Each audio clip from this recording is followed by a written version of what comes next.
నిన్న అసెంబ్లీ సమావేశాలు జరుగుతున్నటువంటి సందర్భంగా వచ్చినటువంటి చర్చలో మాట్లాడుకుంటూ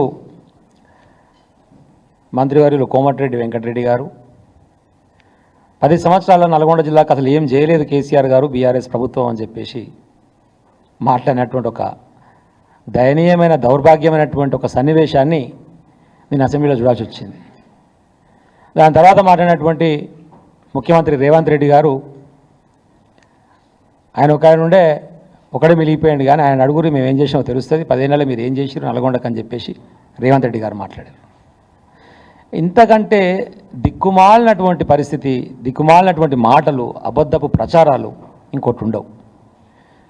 కోమటిరెడ్డి వెంకరెడ్డి గారు మరి పోయినసారి ఎమ్మెల్యే ఓడిపోయినా అదృష్టం బాగానే ఉండి భువనగిరి ఎంపీ ఉండే 5 నియోజకవర్గాలు నల్గొండ జిల్లా ఆయన కిందకి ఉంటాయి, ఉమ్మడి జిల్లా చూసినప్పుడు. ఏం చేసినామని చెప్పేసి అడిగితే నేను నల్గొండ అడుగుదామన్నా సిద్ధం, నా తుంగతుర్తికైనా సిద్ధం, ఈ వేదిక మీద ఉన్న మా మాజీ శాసనసభ్యుల ఏ నియోజకవర్గానికి పోయి మాట్లాడదామన్నా సిద్ధం. ఎలాంటి అభివృద్ధి జరిగిందని చెప్పి చిన్న పిల్లగాని అడిగిన 4 టర్ములు 20 సంవత్సరాలు నల్గొండలను ఎమ్మెల్యేగా మంత్రిగా ప్రాతినిధ్యం వహిస్తే కనీసం నల్గొండ పట్టణంలో ఒక రోడ్డు అయిపోయలేకపోయినావు. అది నీ చేతకంతనం. సమైక్యాంధ్ర పాలకుల చేతిలో వాళ్ళ సంకన చేరి మీ పదవుల కోసం సంకలనం లాక్కున్నటువంటి పరిస్థితి ఆ రోజు కనపడ్డది. కానీ కేసీఆర్ గారు వచ్చిన తర్వాతనే ఎంత అద్భుతంగా నల్గొండ మున్సిపాలిటీ అభివృద్ధి జరిగిందనేటువంటి కళ్ళములో సాక్షాత్కారం కనపడుతున్నది.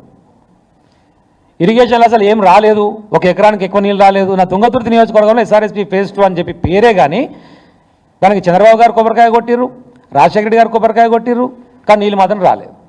కాళేశ్వరం కట్టిన తర్వాత కాళేశ్వరం నుంచి నీళ్ళు ఇట్లు వేసుకోవచ్చి మిడ్ మానేర్ ద్వారా లోయర్ మానేర్ ద్వారా కిందికి వచ్చినటువంటి మెయిన్ కెనాల్ ఏదైతే మాకున్నదో కాకతీయ మెయిన్ కెనాలు, దాని నుంచి వచ్చిన తర్వాత మాత్రమే మా తుంగతుర్తి నియోజకవర్గాల్లో నీళ్ళు వచ్చినాయి. ఎమ్మెల్యే గెలవక ముందుకు గొడ్డు రాజ్యం, రోడ్డు దయనీయమైనటువంటి పరిస్థితి. ఆ పరిస్థితి అద్భుతమైనటువంటి రోడ్లు, అద్భుతమైనటువంటి ఇరిగేషను, 24 గంటల కరెంటు, కొత్త సబ్ స్టేషన్లు, కొత్త పాఠశాలలు, కొత్త కళాశాలలు, అద్భుతమైనటువంటి అభివృద్ధి జరిగిందని చెప్పేసి ప్రజలే చూస్తున్నారు. నువ్వు మాట్లాడడానికి వెంటనే చెప్పారు హరీష్ రావు గారు నిన్న వేదికలో అసెంబ్లీలో 3 నూతన జిల్లాల ఏర్పాటు, 3 మెడికల్ కాలేజీలు, ఎయిమ్స్ కాకుండానే కావాల్సినటువంటి ఇరిగేషను, నల్గొండ పట్టణము ఎంత అభివృద్ధి చెంది చూస్తలేవా వెంకరెడ్డి గారు? మీకు కనబడతలేదా కళ్ళ ముందల? ఆయన పొద్దుగా లేస్తే నువ్వు తాగిపోతే నీకేడే కనపడుతున్నటువంటి పరిస్థితి, మాట్లాడేటువంటి పరిస్థితి వచ్చింది అక్కడ.